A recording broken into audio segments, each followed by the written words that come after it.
So next up here on the podcast, we have a very familiar voice for you guys.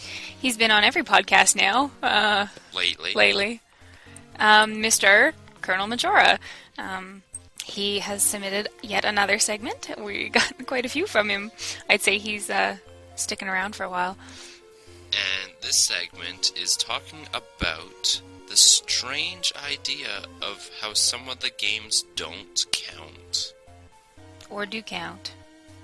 Or may count. Or what qualifies them to count. Counting. Good day, ZD fans. This is Colonel-Majora yet again, and I'm back to give you an original idea. This is Legendary Reflections. No, it's not Colonel's Claims. I asked around a while ago, and apparently people don't really like the name Colonel's Claims that much. It doesn't really have as much a ring to it as a lot of other segments. But hey, I kind of like Legendary Reflection better than the old name myself. So big thanks to Zelda Music Lover for helping me think of another new name. Anyway, my old theory on the Gyarados way back when it turned out quite good, so I thought for a while what else I might talk about. Something that no one's talked about before. And now thought of something good. Timeline theory. Or not. I'm not big on timeline theory because, like one of our Z-Talk co-hosts once said, I prefer to avoid the arguments that come up with the subject. More specifically, I'm thinking of timeline theory related to non-mainstream Zelda games. By that I mean games that will go in the other games section of the ZeldaDungeon.net site. I was talking with a friend of mine about timeline theory a while ago, and he listed all the series of games he could think of, and I was like, hey, what about the CDI games? And after I was done choking on the names of those catastrophes, he was like, those don't count. I thought for a while about what he said, and soon noticed something about most people's timeline theories. There are lots of games left out of their theories that really shouldn't be. Games that aren't considered to be in the main series. Games that have Zelda content, but seem to be brushed away from everyone's mind. Now, I asked a few people I know, a few other people, some online, and I found out that a few things that people consider to be reasons not to put a game into their timeline theory. So I'm going to go through each of those reasons and give my thoughts on just how relevant their arguments are about disregarding these Zelda games. Let's start with a game not being made by Nintendo. This is one of the more valid points, and it's usually the first thing that fans argue is the most valid factor for not counting a game. But it doesn't end the debate. Minish Cap was almost completely made by Capcom, with Nintendo overseeing it, of course, but still. Four Swords and the Oracle games were co-developed by the same two companies. And even without Nintendo at all, the CDI games, horrible as they are, were developed by Philips. They only have Link, Zelda, and Ganon as major Zelda elements, but that must mean that they belong in the timeline. I believe that if it has Zelda characters, especially those three, it should count. Plus, what about the Broadcast Satellite, Legend of Zelda, Ancient Stone Tablets, and the other Broadcast Satellite Zelda games? Those were all completely made by Nintendo, with the help of their little Satellaview contract. Did those count? Anyway, moving on to missing the full Legend of Zelda title. You know, Legend of Zelda, A Link to the Past, Legend of Zelda, Ocarina of Time, whatever. This is a much smaller topic that's not really brought up much, but I have heard it mentioned, and I just have to say, if this is a valid reason for leaving a game out, Zelda 2 is out of the picture. And again, BS, The Legend of Zelda, Ancient Stone Tablets, and the other BS games, they are fine to be put in timelines. So there's really not a great variable for this debate. Next is a game occurring somewhere other than Hyrule or one of the places in Zelda games. Again, this is not something that a lot of people bring up, but again, I've heard it used, and it's definitely not a valid point, because there are games in the main series that occur in many different places. So you can't really call one place or one group of places the standard of Zelda.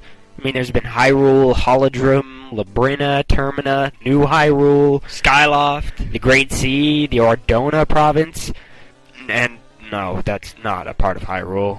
Pay attention to Twilight Princess's plot, you'll know it's not.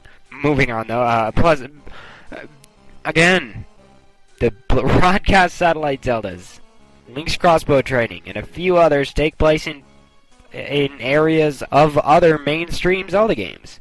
This reason's only really said by those who haven't enough knowledge of the series, but still, decide for yourself. Next is not having Link, Zelda, or Ganon. This topic makes a bit more sense. I've actually heard people say that having only one or two of these characters, like Link's crossbow training, or none of them at all, like Tingle's Rosy Rupee Land or its sequel, Tingle's Balloon Trip of Love, means that a game does not belong in the timeline.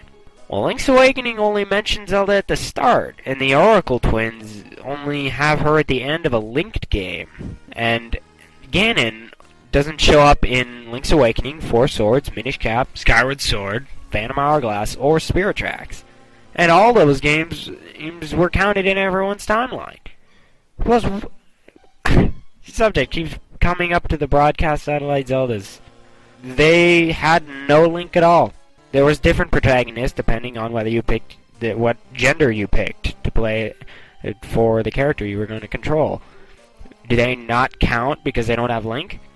They had Zelda and Ganon. They were in Hyrule. Ancient Stone Tablet was basically a direct sequel to A Link to the Past, and they were all made by Nintendo. And if all that isn't enough, what about having these characters? That mean a game is definitely relevant and should be counted? Well, that would mean that various Soul Calibur games, the CDI games, Zelda Game & Watch, and even Mario RPG would count. Yeah, I mean, it had a cameo of Link. And I'm sure more games than that it also did. Anyway, finally, a much broader subject, a game missing specific elements of Zelda. Mostly this refers to things like gameplay, controls, story elements, things like that are common in Zelda. Again, much broader subject, and it brings up very good points. Link's crossbow training had radically different controls. The Japanese Tingle games both had very, very different story and gameplay styles. The CDI games may have been a genre of their own, one that no one should ever play. But that's just my opinion on the games. But anyway, but let's think back to the day that Four Swords was released. Remember that? It was a game that many people looked at as being so radically different from the rest of the series that it didn't count in the timeline. One, I think that was just an excuse for people who were too lazy to implement it into their timeline. But once Four Swords Adventures and the Minish Cap came out, people suddenly disregarded the differences of the game completely and made all three games part of their theories. So clearly, differences like that don't matter that much. Plus, some of these games have relevant content of Zelda. Link's crossbow training obviously takes place pretty much the same time as Twilight Princess, considering it's in Hyrule, it has the same Link, it has Star-Lord, it was made by Nintendo, you know.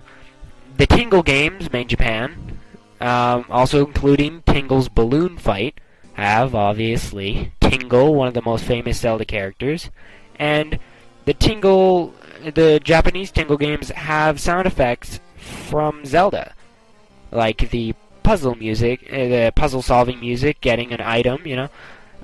The Super Smash Bros. Series has loads of content, enemies, items, areas, characters, from many of the different Zelda games. And the CDI games share some slightly similar gameplay styles to Zelda 2. Now, if the differences in style are relevant in leaving a game out, then there must basically be a consensus among fans of what the standard Zelda style is. And I don't think that's ever going to happen. But in the end, I could have simply said that they all count. That's my opinion. But that would make this segment quite short, and I don't think anybody would enjoy it as much. Sorry if I sounded a bit condescending at times, but I just feel that if so many people are going to have timeline theories, they should at least be complete. There are more things that I didn't mention, like the Zelda cartoon, the manga, the graphic novels, games having Zelda cameos or Easter eggs, but I'll let you guys think about those on your own. And while you're at it, send me what you come up with. Did I forget something? Like a game, or a reason a game doesn't count or counts? Did I make a point that you find invalid? Please tell me. I want to know.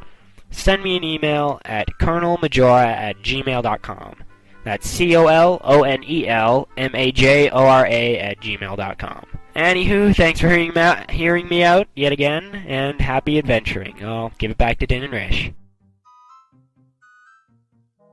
Thank you so much, Colonel, for your segment. You make us such awesome segments, and it should be noted that this segment was made before Hyrule Historia came out, so anything that doesn't quite fit with the timeline that was released on that is why yeah. It is an opinion piece, and we're kind of behind in getting segments out, so not his bad, our bad.